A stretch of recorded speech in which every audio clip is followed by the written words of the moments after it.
جس قوم دے چوراں دے بورڈ چوکاں چ لگ جان کہ اے قوم دے رہنما ون اذا کان الغراب دلیل قوم سیہدیہم طریق الحالکین، جب قوم دے ڈاکو تے چور قوم دے رہنما بن جان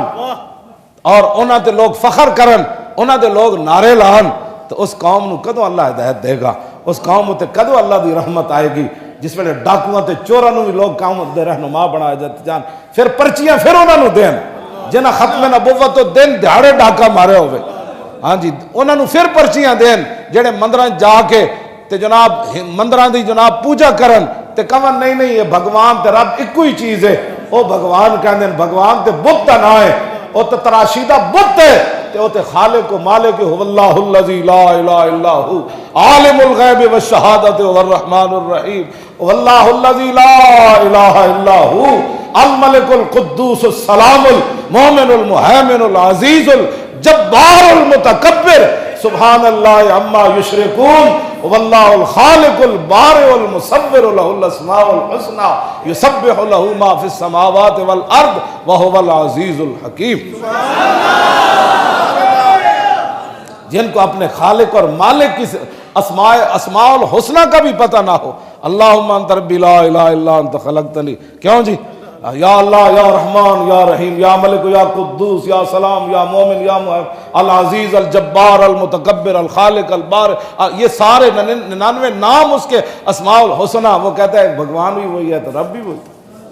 حضرت عبداللہ بن زبیر جڑی گل کی تھی جی عن ہشام بن عروہ عن ابیہ، فرمایا اخر رسول اللہ صلی اللہ تعالی علیہ وسلم علی افادۃ من یوم عرفہ لاسامۃ بن زید فجاء غلام افطس اسود، حضور نے اسامہ بن زید کے لیے، میں بات یہ کرنے لگا ہوں کہ ختم نبوت کے ڈاکو اور ایک طرف یہ بات کہ حجۃ الوداع کے موقع پر حضور اسامہ بن زید عرض کی تھی حضور میں وضو کرنا ہے، میرے آقا نے 1,24,000 صحابہ نو روک دیتا، اس دوران فجاء غلام افطس اسود، اس دوران ایک غلام آئے جن کا رنگ گندمی تھا اور ناک چپٹی ہوئی تھی، یعنی اسامہ بن زید، فقال اہل الیمن انما حبسنا من اجل ھذا، یمنی جو لوگ تھے انہوں نے کہا ہمیں اس کے لیے روکا گیا، فلذالک کفر اہل الیمن، اس وجہ سے یمنی کافر ہو گئے۔ قال محمد بن سعد قلت لیزید بن ہارون ما یعنی بقولی فلذالک کفر اہل الیمن من اجل ذا،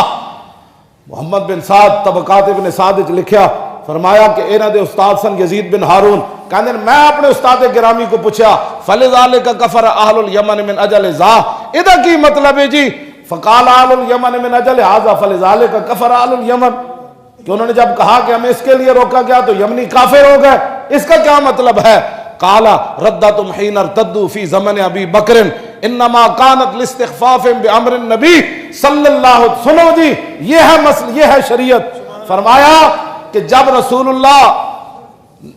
نے اسامہ بن زید کو اجازت دے دی تھی کہ آپ وضو کر کے آئیں، اور حضور نے 1.25 صحابہ کو روک دیا جب تک اسامہ نہیں آئے گا ہم عرفہ سے مزدلفہ کی طرف روانہ نہیں ہوں گے، تو کہا کہ جب رسول اللہ نے حکم دے دیا تھا اسامہ کو وضو کرنے کا تو انما کانت ردتم حین ارتدوا فی زمن ابی بکر، فرمایا جب حضور ظاہری دنیا سے تشریف لے گئے، صدیق اکبر خلیفہ بنے تو بہت سارے لوگ مرتد ہو گئے، بہت سارے لوگوں نے کہا کہ ہم زکوٰۃ نہیں دیں گے، بہت سارے لوگ دین سے پھر گئے، 2.5 نبی پیدا ہو گئے، 2 مردوں نے اعلان کر دیا، ایک عورت نے اعلان کر دیا، اور کیسر و کسرا کی فوجیں آ گئیں، اسامہ بن زید کو روانہ کرنے کا مسئلہ آ گیا، اسامہ بن زید کی قیادت کا مسئلہ آ گیا۔ کہا کہ جب یہ مسئلہ پیدا ہوا تو یمنی جن لوگوں نے کہا تھا کہ انما حبسنا من اجل ھذا، کہ اس کے لیے جس کا رنگ گندمی ہے اور جس کی ناک چپٹی ہوئی ہے اور غلام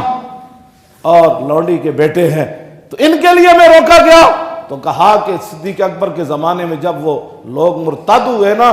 یمنی، تو اس واسطے مرتد ہوئے کہ انہوں نے حضور کی پسند کو ناپسند کیا۔ حضور کی پسند کو جو بندہ ناپسند کرے وہ کافر ہو جائے، اور حضور کی ختم نبوت پر جو حملہ کرے وہ، یہ بتائے نا، یہ حدیث پڑھ کے سنائے نا لوگوں کو۔ فقال فلذالک کفر اہل الیمن، صرف حضور کی پسند کو ناپسند کیا، ہاں جی تو یمنی کافر ہو گئے۔ کیوں جی؟ یہاں تو عبداللہ بن رواحہ تسی دسو تو انو حضور نے کی کیا؟ کیوں جی؟ عبداللہ بن رواحہ تسی دسو اے درباری شاعرن اے درباری شاعرن حضور نے کتنی باری انہاں نو دعا دیتی، کتنی باری انہاں کو نعتاں سنیاں، کتنی باری انہاں حضور دے دشمناں دا منہ بنیا، اور عمرہ قضاء کے موقع پر تو حضور نے حضرت عمر کو روک دیا۔ جب حضرت عبداللہ بن رواحہ نے دیکھا نا کہ پچھلے سال انہوں نے حضور کو عمرہ نہیں کرنے دیا، تو حضور کی اونٹنی کی نکیل پکڑی ہوئی حرم کعبہ میں داخل ہوئے تو دیکھا کہ حضور کے دشمن سامنے کھڑے ہیں، تو کہا خلو بن الکفار عن سبیلی الیوم نضربکم علی تنزیلی ضربا یزیل الحام عن مکیلی ویزل الخلیل عن خلیلی، ہٹ جاؤ کافر دو پترو، حضور آ رہے ہیں، ہٹ جاؤ، ہٹ جاؤ کافر دو پترو، حضور آ رہے ہیں۔ آج نے حضور دا راستہ روکیا، آج مڈو گردنا کٹ کے رکھ دیا گے، آج یار نو یار دی خبر نہیں رہنی، ہٹ جاؤ حضور آ رہے ہیں۔ حضور کے دشمنوں کو دیکھ کر جس کو اخلاقیات آ جائیں اس نے حضور کو کیا مانا۔ اور میں تو جو اخلاقیات پڑھے کوئی نہیں نا کہ منکرین ختم نبوت نال پھر جفے تے حضور دی ختم نبوت تے حملہ کرنے والے پھر پرچی، میں ایو جے اسلام پڑھیا کوئی نہیں، میں ایو جے عشق پڑھیا کوئی نہیں، میں واللہ کوئی نہیں پڑھیا، میں تو اے پڑھیا کہ جڑے سامنے کھڑے صلی اللہ دا گھر سامنے رحمت للعالمین محبوب اونٹنی ہوتے ہون تے صحابی رسول کہنے ہٹ جاؤ حضور آ رہے، کیوں جی اللہ دا گھر سامنے ہوئے تو پھر ہٹ جاؤ، آج اسی مڈو کر دیں یزل الخلیل عن خلیلی، آج مڈو کر دینا وٹ دیں گے، یار نو یار دی خبر نہیں رہنی۔ حضرت عمر فرمان لگے یا ابن رواحہ اور بین یدی رسول اللہ وفی حرم اللہ، اور فرمایا کیا کرتے ہو، تمہیں سمجھ نہیں ہے سامنے اللہ کا گھر ہے، اوپر رحمت للعالمین ہے،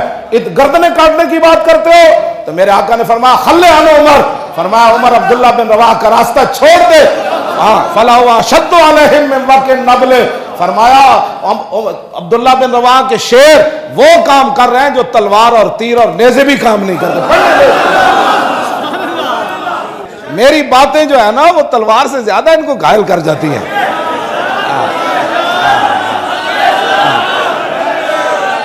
تیرے منہ سے جو بات نکلی وہ ہو کے رہی۔